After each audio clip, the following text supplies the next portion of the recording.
अल्हम्दुलिल्लाहि रब्बिल आलमीन वस्सलातु वस्सलामु अला खातमन नबिय्यीन अम्मा बाद फ़ऊज़ु बिल्लाहि मिनश शैतानिर रजीम बिस्मिल्लाहिर रहमानिर रहीम। जनाब चेयरमैन, मैं आपका शुक्रगुज़ार हूँ कि आज आपने मुझे मौका इनायत फरमाया कि मैं बजट जैसी आम डॉक्यूमेंट्स पे पार्लियामेंट के सामने और नेशनल असम्बली के सामने अपने मारूज़ात पेश कर सकूँ। सबसे पहले मैं कोरोना के ख़िलाफ़ इस ग्लोबल वार में फ्रंट लाइन पर लड़ने वाले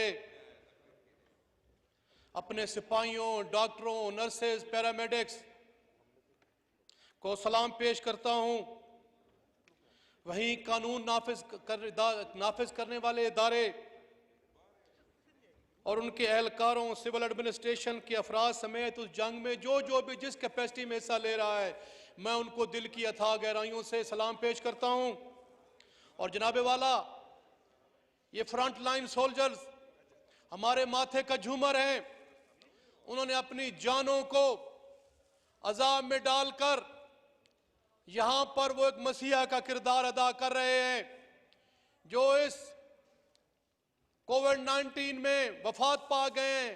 मैं उनके एहलियान से फौतगी का इजहार करता हूँ और जो सेहतयाब हुए हैं, जो बीमार हैं, उनके लिए दुआ करता हूँ। जनाबे वाला, जिस हालात में ये बजट पेश किया गया है, प्लीज जी टेक योर सीट्स जी। जिस हालात में ये बजट पेश किया गया है, मैं पूछता हूं कि ये पूरी दुनिया ग्लोबली जनाब जो है वो हालात जंग में है। इस हालात में जो मखसूस हालात हैं, मैं क्या करूं, एशिया से लेकर यूरोप तक, यूरोप से लेकर अफ्रीका तक और अफ्रीका से लेकर अमेरिका तक, जो भी दुनिया के सिविलाइज्ड और मॉडर्न कंट्रीज हैं, जनाबे वाला, उनके हालात आपके सामने हैं। लोग रोड मॉडल समझते हैं अमेरिका को, लंदन को, यूरोप को। यहां से पाकिस्तान के हुक्मरान जो हैं, जो यहां जिन्होंने 50-50 और 40-40 साल तक हुकूमतें की, वो भी अपना और अपनी फैमिलियों का इलाज करवाने के लिए लंदन और अमेरिका जाते हैं। जनाबे वाला, आपके सामने है कि अमेरिका के क्या हालात है, कितनी वहां कैजुअलिटीज हुई हैं। 2 लाख से ज्यादा वहां कैजुअलिटीज हुई हैं। लंदन में लाखों आदमी मर गए हैं, यूरोप में लाखों आदमी मर गए हैं। मैं अपने अपोजिशन के भाइयों को दावत फिक्र भी देता हूं और उनसे मैं ये बात भी करना चाहता हूं मुनाजरे की शक्ल में, कौन है जो हाथ खड़ा करके बताए कि अमेरिका में क्या हो रहा है, बरतानिया में क्या हो रहा है, यूरोप में क्या हो रहा है। खान साहब, बात सुन के जाएं, आपने बातें की हैं, खुरम खान, बातें भी सुन के जाएं आप। जी, मैं वो भी सुन के जाए ना, गुजरांवाले वाला भी। अच्छा, वो जनाबे वाला, ये एक जंग है, ये एक ऐसा दुश्मन है कोविड-19 जिसका कोई पता नहीं है। अपने जनाबे वाला, हम अपने बच्चों को नहीं मिल सकते, अपने वालिदैन और बूढ़े वालिदैन की कदम बोसी नहीं कर सकते, अपने रिश्तेदारों को नहीं मिल सकते। ये हालात हैं। ये ऐसा दुश्मन है जिसका कोई पता नहीं है। 1920 में जनाबे वाला एक पेंडेमिक की सूरत दरपेश हुई थी। उसके बाद पूरी सदी के बाद जो है ये हमें इस पे हमारे पे ये आया है। और इसमें जो भी prime minister of Imran Khan की पॉलिसीज हैं, उनकी पॉलिसीज की मैं ऐसे तायद क्यों कर रहा हूं जनाब स्पीकर। मैं 2002 से इस असम्बलियों में आता जाता रहा हूं। मैंने इनकी वर्किंग को भी देखा हुआ है, मैंने इनकी लीडरशिप की वर्किंग को भी देखा हुआ है। हमने जब मच्छर लाहौर में जनाबे वाला आया था, हम खुद गए थे, मैं उस वक्त एमपीए था, हम स्प्रे करने जाते थे। एक मच्छर कंट्रोल नहीं हो रहा था, 500 बंदा शहीद हो गया था लाहौर के अंदर। इस चीज का अगर कोई इनकार है तो हाथ खड़ा करे अपोजिशन का मेरा भाई।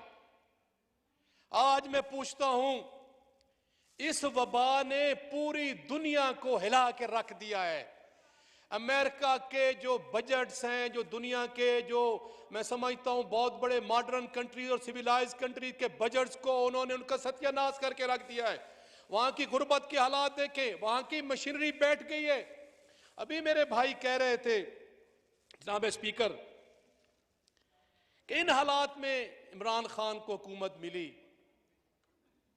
जरा गौर तो फरमाएं, अगर इनके दौर में शहद की नहरें बह रही थी, इनके दौर में दूध की नहरें बह रही थी जनाबे वाला, तो इनको फैसलाबाद से क्यों शिकस्त हुई? जो पाकिस्तान का मैनचेस्टर है, जो पाकिस्तान का सबसे बड़ा सनती शहर है, जहां पे टेक्सटाइल के कारखाने हैं, फैसलाबाद। फैसलाबाद की आवाम ने इनका बुरगस निकाल के रख दिया। न सिर्फ एमपीएस पे इनको शिकस्त फाश हुई पंजाब असेंबली में, बल्कि इनको कौमी असेंबली की तमाम सीटों में शिकस्त फाश हुई। अगर इनकी पॉलिसीज दुरुस्त थी तो जनाबे वाला मुझे मौका मिला, मैं एप्टमा के प्रेसिडेंट को मिला, मैं और डॉक्टर फिरदौस आशिक गए, उन्होंने प्रेस कॉन्फ्रेंस मेरे सामने की और उन्होंने जो तारीफें की इमरान खान की, मैं उसका चशमदीद गवाह हूं। और गौर साहब और उनके जो प्रेसिडेंट हैं वो कह रहे थे कि जनाबे वाला पिछले दौर के अंदर हमारे ये हालात थे कि तकरीबन 150-200 टेक्सटाइल की जो इंडस्ट्रीज है वो बंद हो गई, मजदूरों के चूल्हे ठंडे हो गए। अगर फैक्ट्रियां बंद ना होती, इंडस्ट्रियल का पहिया जाम ना होता, मजदूरों के चूल्हे ठंडे ना होते, तो फैसलाबाद की अवाम इनको शिकस्त फाश न देती। उसके अलावा जनाब जो ये कहते हैं कि हमारे दौर में हमारे इतने अच्छे वसाइल थे, ये मैं जनाबे वाला आपसे ये पूछता हूं, अगर इनकी, मुझे बड़ा अफसोस के साथ ये कहना पड़ रहा है कि हमारे भाई हैं, हम इनकी इत्तराम करते हैं, इज्जत करते हैं, ये हल्कों के लोग हैं। मैं इनसे सवाल ये करता हूं कि अगर आपके हालात, मुआशी हालात दुरुस्त होते, अगर आपने पाकिस्तान को एशियन टाइगर बना दिया था, तो आपकी स्टील मिल तो 5 साल से बंद है, आपकी जाती फैक्ट्रियां चल रही हैं। अगर आपने पाकिस्तान को एशियन टाइगर बना दिया था, तो पाकिस्तान का जो पीआईए जो है वो खसारे में जा रहा था, आपका रेलवे खसारे में जा रहा था, आपकी जो भी सरकार की इंटरप्राइजेस थी वो खसारे में जा रही थी। जनाबे वाला इनकी हिकमत, इनकी कैपेबिलिटी, इनकी इकोनॉमिक टीम की कैपेबिलिटीज कहां पे थी? ये तो मुआशी तौर पे इन्होंने पाकिस्तान का कबाड़ा निकाल दिया, पाकिस्तान की मईशत को तबाह बर्बाद कर दिया, लाखों करोड़ों मजदूरों को जो है उन्होंने बेरोजगार कर दिया, उनके चूल्हे ठंडे कर दिए।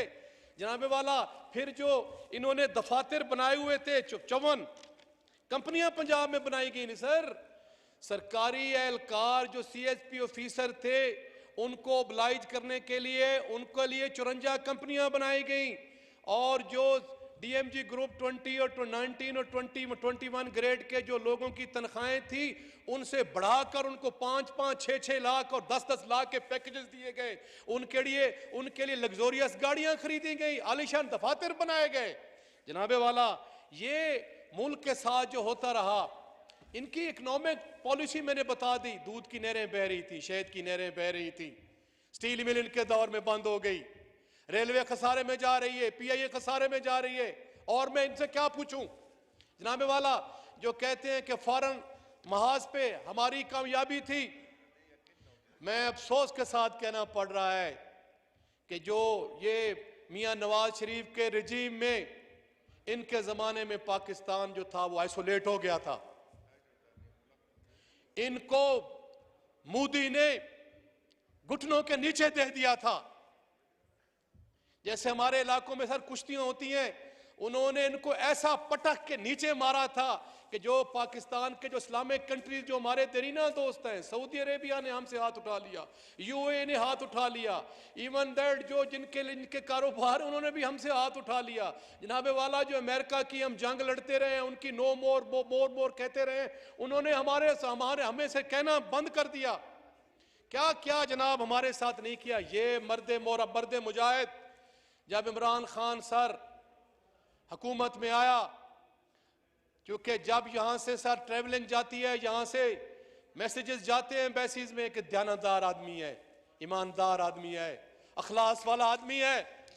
जनाबे वाला जौरन में जब मैं अभी सर रिसेंटली मैं वापस आया हूँ मार्च के बिगनिंग में यूएनओ हेयरिंग से। खुदा की कसम सर, जो हमें डेलीगेशन मिला, हमने तारुफ करवाया कहां से हो, पाकिस्तान। उन्होंने पहला सवाल किया कि prime minister of Pakistan is a honest man, एक सच्चा इंसान है, सुच्चा इंसान है, सामने बात करता है, सीना तान के बात करता है, आंखों में आंखें डाल के बात करता है कि जनाबे वाला ये जो माफिया की बात कर रहे थे, माफिया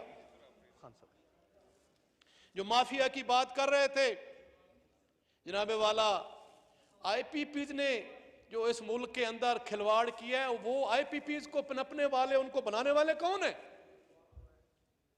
ये एलएनजी के महंगे ठेके करने वाले कौन है? 50 साल तो यार आप हुक्मरान रहे हो, 40 साल हुक्मरान रहे हो। मैं अपने भाइयों से पूछता हूं, वो आलिम दीन बैठे हैं, वो अल्लाह अल्लाह वाले लोग बैठे हैं, मैं उनको मुखातिब करके कह रहा चेयर्स हूं की तरफ कि पाकिस्तान में अपना 40 साल तक सुनो कौन मुफ्ती हुक्मरान खैल साहब। रहा है? किसकी हुकूमत रही है? स्याह सफेद के मालिक रहे हैं, जिनके हालात जनाब ये हैं कि ये पंजाब के अंदर और पाकिस्तान के अंदर एक इंटरनेशनल लेवल का हॉस्पिटल नहीं बना सके। पाकिस्तान की रियासत पाकिस्तान के ये नए हुक्मरान, निकम्मे हुक्मरान, जो कैंसर की अस्पताल नहीं बना सके। एक शख्स उठा, उसने गरीब पाकिस्तानियों के चंदे पे 1 नहीं 2 नहीं 3 कैंसर के अस्पताल बना दिए। ये इनको अपने दामनों में झांकना चाहिए जनाब स्पीकर। मैं दयानतदारी से बात कर रहा हूं, ईमानदारी से बात कर रहा हूं। इनका जमीन इनको कहते हैं, लेकिन मजबूर हैं, इनको बेड़ियां लगी हुई हैं पार्टी की, उनकी वजह से मजबूर हैं। मैं सुनता रहा हूं, बैठते हैं, इनकी बातें सुनते हैं, बड़े बड़े लीडरों की बातें सुनते हैं, जो उनके बारे में कहते हैं कि क्या क्या उन्होंने किया। जी मैं बता नहीं सकता यहां, मैं तो आपका, मेरा मुकाबला मैंने किया आपका जी। मुफ्ती खैल साहब, मैंने तो आपकी पिछले वाला पोजीशन मेरे खिलाफ जो आपने किया, मुझे पता है, अल्लाह को पता है जी।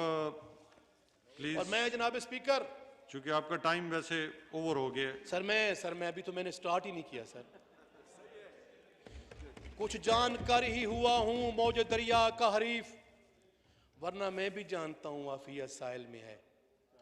जनाब स्पीकर, मैं खुद जीता, अल्लाह के करम से आज़ाद जीता, और अपनी मर्जी से मैंने इमरान खान के साथ निकाह पढ़ाया। मेरे पीछे को पुलिस लगी हुई नहीं थी, मेरे पीछे को नैब लगी हुई नहीं थी।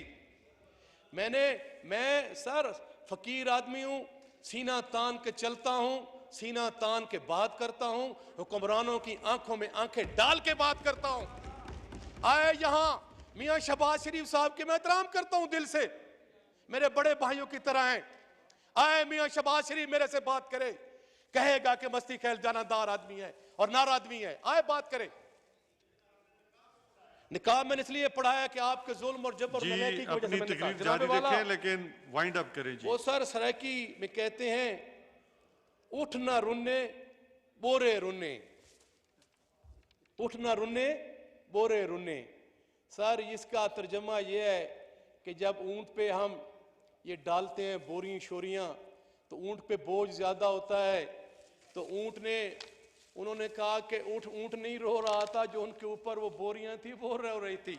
ये अपने मुंह मियां मिट्ठू बनते हैं, अपने मुंह मियां मिट्ठू बनने वाले जनाब तकरीरें लिख के आ जाते हैं और 1-2 कॉल पढ़ देते हैं उसके अमेरिकन प्रेसिडेंट के। और भाई आपका क्या ताल्लुक है अमेरिकन प्रेसिडेंट से? उनकी कॉल अब यहां पढ़ते हो मुझे जनाब स्पीकर। हाँ, इमरान खान से 5 साल के बाद अवाम भी सवाल करेगी, हम भी सवाल करेंगे। इमरान खान जिस एजेंडे पे इलेक्शन लड़ा, जो अवाम से वादे वईद करके आया कि एहतसाब होगा, बिला इम्तियाज एहतसाब होगा, जिन्होंने पाकिस्तान का खजाना लूटा उनका एहतसाब होगा, और अदल इंसाफ होगा, और जनाबे वाला गरीब को, और जो गरीब को अब ये एहसास होगा कि एक पाकिस्तान है, 2 पाकिस्तान। अवाम पूछेगी इमरान खान से, लेकिन अभी 18 महीने हुए, वाइंड अप प्लीज जी। 18 महीने। और मुफ्ती खैल साहब, वाइंड अप सर प्लीज। ये सर कहते हैं कि नौकरियां नहीं दी। और भाई इमरान खान ने 5 साल के लिए कहा है मैं 50 लाख नौकरियां दूंगा, 18 महीने के लिए नहीं कहा। और उन्होंने ये कहा है कि मैं ये करूंगा। खुदारा कुछ तो 5 साल का मैंडेट है। एक आपने जो पाकिस्तान को जो मईशत दी है, जिनके हाल मैंने आपको सरायकी की मिसाल में दे दी है जनाबे वाला, इनके हालात तो ये थे कि इनके दौर में तो जो मोटरवेज प्लज कर दिए गए, क्या क्या चीज प्लज नहीं कर दी गई, हमारी इज्जत भी प्लजें कर दी गई, हमारी आनर भी प्लज कर दी गई। इनके जमाने में हमारा ईमान भी दांव पे लगा दिया इन्होंने। इन्होंने खत्म नबूवत पे भी हमला किया, खत्म नबूवत के शिक को चेंज करने की कोशिश की। ये किस मुंह से बात करते हैं जनाब स्पीकर कि इन्होंने पाकिस्तान की खिदमत की? इनके दौर में पाकिस्तान सफारती महाज पे आइसोलेट हो गया, इन्होंने इस्लाम पे वार किया, इन्होंने जनाबे वाला इनके जमाने में जो इनकी इकोनॉमिक पॉलिसी थी, पाकिस्तान की स्टील मिल बंद हो गई, पाकिस्तान की बीआईए खसारे में जा रही थी, हर चीज का इन्होंने सत्यानाश कर दिया, सवा सत्यानाश कर दिया। ये तो सर अगर इनके बस में होता तो ये कहते रुतों पे बस न चला वरना ये चमन वाले, रुतों पे बस न चला वरना ये चमन वाले, हवाएं बेचते नीलाम रंगो बू करते। जनाब स्पीकर, मैं अब थोड़ा सा आखिरी मैं हल्के की जाने बाहर आऊं सर। वाइंड अप करें जी प्लीज। सर मैं हल्के की जाने बाहर हूं जनाब स्पीकर, मुझे कोई टाइम भाई दे देगा जी, कोई बात नहीं। चेयरमैन साहब,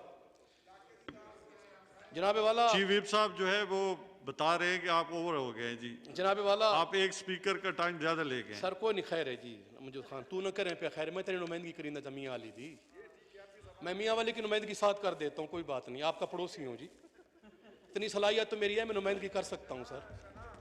और जनाबे वाला, मैं पहली दफा पाकिस्तान की हिस्ट्री में हमारी धरती का वजीर आजम बना है और हमारी धरती का वजीर आला बना है। मैं इन दोनों को खराज तहसीन पेश करता हूं कि पाकिस्तान की हिस्ट्री में पहली दफा 35% फंड्स जो हैं वो साउथ पंजाब को दिए गए हैं सर, यकीनी बनाया गया है साउथ पंजाब में। और इंशाअल्लाह ताला मेरे साउथ के भाई तमाम में बैठे हैं, मैंने जहाँ साउथ के लिए उन्होंने जो है वो फंड्स दिए हैं, और जहाँ पे मैं शुक्रगुजार हूँ वफाकी हुकूमत का कि जो हमारा बहुत बड़ा मुतालबा था MM रोड वाला, MM रोड का जो मसला था सर, वो जो है वो मिनिस्टर साहब ने, मुराद सईद ने प्रेस कॉन्फ्रेंस करके बताया, असेंबली के फ्लोर पे भी बताया है कि वो जो है BRT के बेसिस पे बना रहे हैं, लेकिन मेरा मुतालबा होगा कि जल्द जो है जो सर वो टेंडर जो है उनके कॉन्ट्रैक्ट जो है वो अवार्ड किया जाए। जनाबे वाला, इनको क्या पता जो उस पे सफर करते हैं, मैं सर कर रहा हूं, ऑरेंज ट्रेन और मेट्रो पर झूले लेने वाले मेरे दोस्तों को क्या पता सर MM रोड पे क्या क्या हो रहा है। मेरे MM रोड जो कादिर रोड बन चुका है, जिन पे 10 सालों में हजारों बंदे जनाब शहीद हो चुके हैं, हमारे जो ये कंधे हैं उनकी लाशें उठा उठा के थक गए हैं, जो हड़प्पा के खंडरात की सूरत हाल पेश कर रहा है, जो सबसे शॉर्टेस्ट रूट है कराची से लेके पेशावर तक, इनको क्या पता कि वहां लोगों की लाशें उठा के लेके जा रहे हैं जी नामे वाला। इसलिए मैं आखिर में कहता हूं कि मैं बखर के लिए सर जो है जो कि आपको पता है कि 85% जो हमारा चना है पूरे पाकिस्तान की जो हम केटर करते हैं वो थल से होता है। थल के लिए जनाब जो है जो पसमानदा इलाके हैं उनके लिए जो है मखसूस जो है वो फंड्स सर जो है वो 5 और 10% पसमानदा इलाकों के लिए मुख्तस किए जाएँ बजट के अंदर। थल इंडस्ट्रियल जोन बनाया जाए सर, और उसके अंदर जो है वहाँ पर इंडस्ट्रियाँ लगाई जाएँ। और उसके अलावा सर जो ये मेरे हल्के हम इंशाल्लाह चाहते हैं कि मेरे जो तहसील हेडक्वार्टर कलूर कोट है, दरिया खान है, दुल्ले वाला है, जंडा वाला है, जो उनके मुजाफात कुआवड़ कला है, कुटला जहाँ गैस की सूरत हाल जनाब पहुँचे। और मैं सर ये कहूँगा कि जो थल फ्लड वाटर कैनाल है, जो सर सरप्लस वाटर था, जो अप्रूव्ड वाटर है, उसके ज़रिए जो 10 साल तक जो हमारी थल की ज़मीनों को इरिगेट करता था, इन्होंने उनके फंड्स बंद किए। आप पंजाब हुकूमत ने उनके फंड जारी कर दिए। और जनाब वाला, मैं आखिर में ये चाहूँगा कि आपको पता है कि अटामिक, चश्मा अटामिक और गरोड़ अटामिक की वजह से जो हमारे मरीज़ जो हैं वो हेपेटाइटिस C और कैंसर के बढ़ गए हैं। मेरी गुजारिश होगी कि वफाकी हुकूमत जो है उनके जो प्राइवेट मरीज़ों के जो 50% जो फंड्स हैं जनाब वाला, जो उनके टेस्ट हैं, जो उनके मरीज़ देखने का 50% उन पर रैद की जाए। और आखिर पे सर मैं ये कहूँगा कि मैं इनसे सर मुझे बड़ा अफसोस हुआ, बड़े सीनियर लोग जी, उन्होंने कोई मशवरा नहीं दिया, उन्होंने कोई मशवरा नहीं दिया कि बजट में ये करना है। वो मशवरा कैसे देते जो खुद 50 साल में कुछ ना कर सके, हमें क्या मशवरा देंगे जी। बहुत मेहरबानी सर, थैंक यू जी।